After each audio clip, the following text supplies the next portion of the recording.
Assalamu alaikum. Kwanza kabisa hongereni sana vijana wetu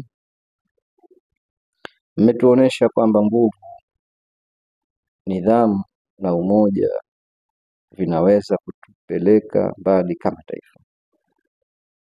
Tunapokaribia uchaguzi, tukumbuke jambo moja muhimu: amani ni ushindi wetu mkubwa zaidi. Uchaguzi sio vita, ni haki yetu ya kuchagua kwa heshima na upendo. Tupige kura kwa utulivu, bila chuki, bila maandamano, kwa kuelewa tulikotoka na tulipo sasa.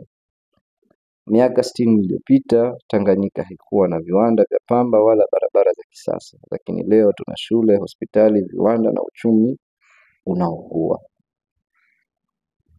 Zanzibar tulipoteza ndugu zetu, lakini leo tumejifunza thamani ya amani.